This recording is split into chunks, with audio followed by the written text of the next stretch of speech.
Hello, bienvenue. Aujourd'hui, je te propose de faire le sujet 2022 de Nouvelle-Calédonie. Alors, ce sujet, tu vas voir, il est assez traditionnel. Si tu as déjà fait les sujets Polynésie et Métropole 2022, eh bien, tu vas voir que on retrouve typiquement le même type d'exercice et puis le même type d'outils dont tu vas avoir besoin pour passer ton brevet. Alors, tu connais le principe, je crois. Si tu connais pas le principe, l'idée c'est que tu mets la vidéo en pause, et puis tu essayes de résoudre les exercices, tu les résous tous si tu y arrives, et puis tu relances la vidéo quand tu as besoin, si tu as des corrections à voir ou des choses que tu n'as pas réussi. Le premier exercice, donc, c'est un vrai-faux sur 12 points, et pour chacune des trois affirmations qui sont dessous, tu dois indiquer si elle est vraie ou fausse, et tu dois justifier la réponse. Donc la partie de justification de la réponse, elle est primordiale. Si tu réponds juste vrai ou faux, tu n'auras même pas la moitié des points. L'affirmation 1, c'est une affirmation sur la vitesse d'un avion. On te dit que la vitesse d'un avion qui vole à 1200 km par heure est supérieure à la vitesse du son qui est 340,29 mètres par seconde. Eh bien, on va prendre la calculatrice. Pour passer d'une vitesse en km par heure à une vitesse en mètres par seconde, il faut diviser par 3,6. Alors 1200 divisé par 3,6, ça nous fait 333,33 mètres par seconde. Donc ce n'est pas supérieur à 340 mètres par seconde.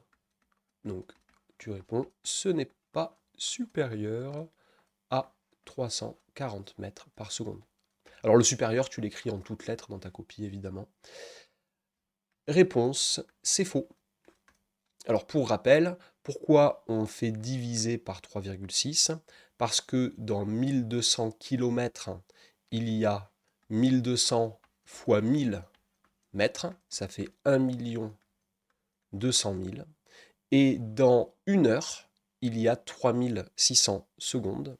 Donc pour passer de 1200 km par heure à 333 mètres par seconde, tu fais fois 1000 pour avoir des mètres et tu fais diviser par 3600 pour avoir des secondes. Au total, tu fais fois 1000 divisé par 3600, ça revient à faire divisé par 3,6. Alors, affirmation 2. On te dit que pour tout nombre x, on a 4 facteurs de 4x moins 4 plus 16 qui serait égal à 16x au carré. Alors là, tu as deux manières de répondre à cette question. Soit c'est faux, et il te suffit de trouver un contre-exemple. Donc, si c'est faux, trouver un contre-exemple suffit.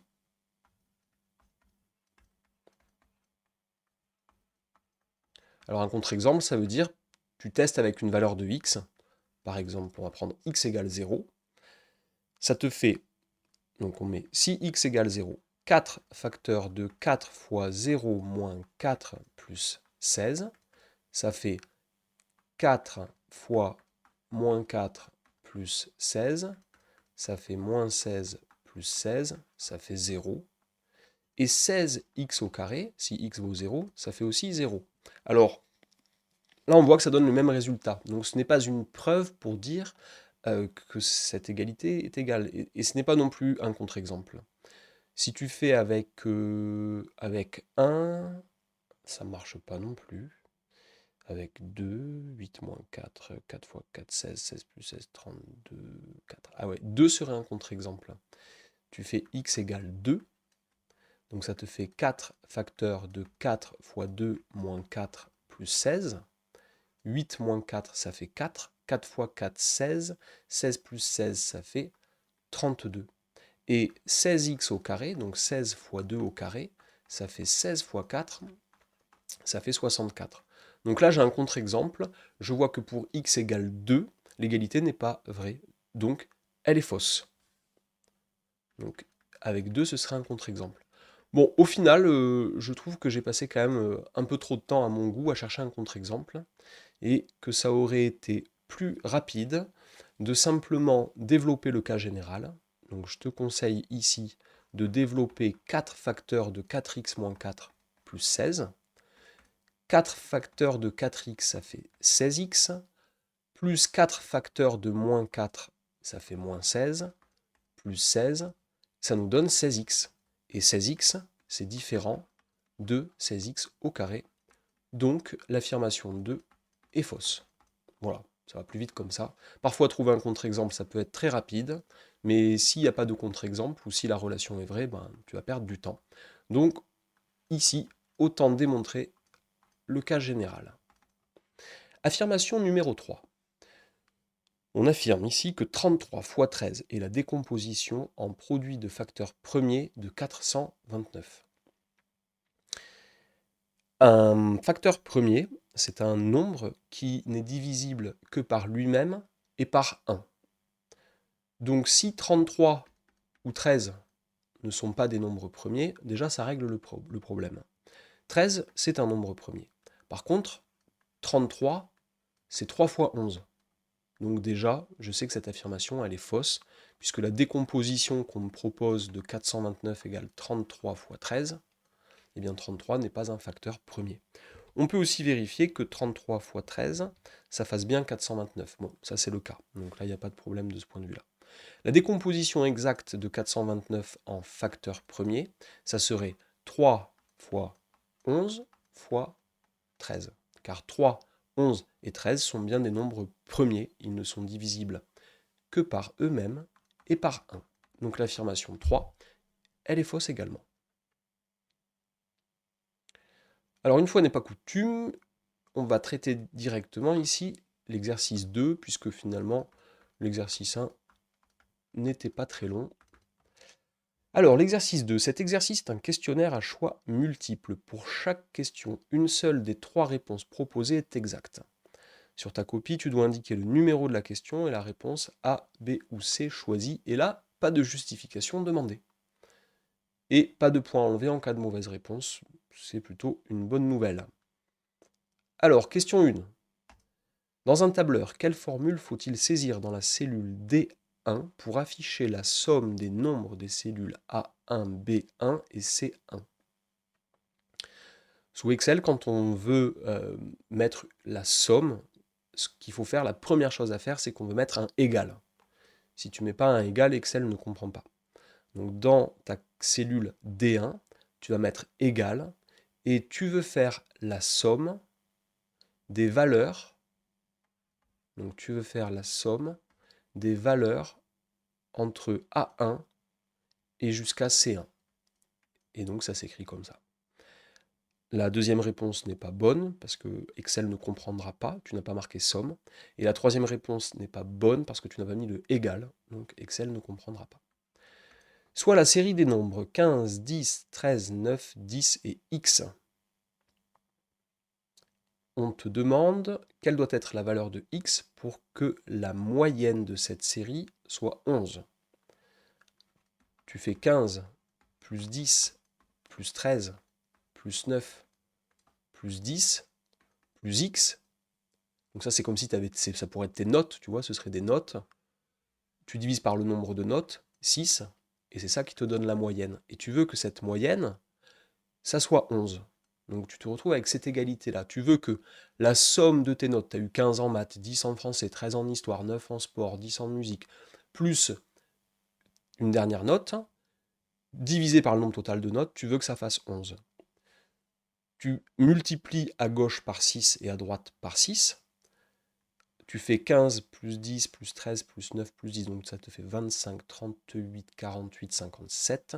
Donc 57 plus x est égal à 11 fois 6, donc à 66. X égale 66 moins 57, ça fait 9. Donc tu veux que x soit égal à 9. Alors, c'est pas parce qu'on ne te demande pas de justification que toi, tu vas pas quand même au brouillon ou même sur ta copie poser les étapes de ton raisonnement qui te permettent de trouver la bonne réponse. Parce que l'enjeu, c'est quand même de trouver la bonne réponse. Et souvent, en fait, il faut construire ton raisonnement. Et donc la justification, elle est pour toi-même.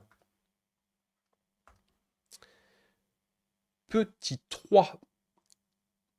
Sur la Terre, l'équateur et un méridien, un demi-cercle ou un parallèle? Un méridien, un demi-cercle ou un parallèle? Bon, ah ben ça doit être une question de connaissance générale. Vous avez dû travailler sur ça cette année.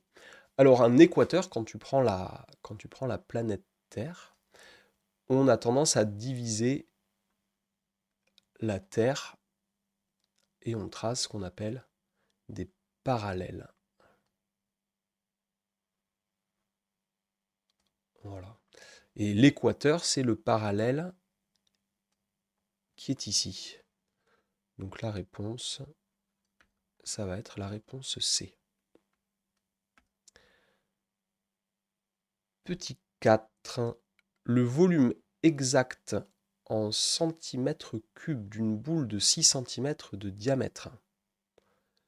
Alors ils sont sympas, ils te donnent la formule. Donc la formule pour calculer le volume d'une boule de rayon R, c'est 4 tiers de pi r au cube. Donc si on te donne le rayon, donc là attention parce que là on te donne un diamètre, donc ton volume ça va être 4 tiers fois pi fois ton rayon, donc ton rayon ici c'est 6 sur 2, c'est 3, donc ça fait 3 au cube, ça fait V égale 4 tiers fois pi fois 3 au cube, et bien ça fait 4 tiers fois pi fois 3 fois 3, 9 fois 3, 27, et 27 divisé par 3 qui fait 9, donc ça fait 4 fois pi fois 9, et 4 fois 9, 36, donc le résultat c'est 36 pi.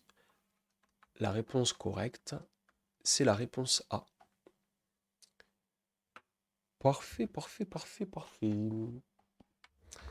Et bien voilà, exercice 1 et 2 sur 24 points, des exercices assez traditionnels. Là, on retrouve vraiment les notions de vitesse, donc divisé par 3,6 pour passer de km/h à mètres par seconde, un peu de développement avec la relation qui était proposée, la décomposition en produits de facteurs premiers.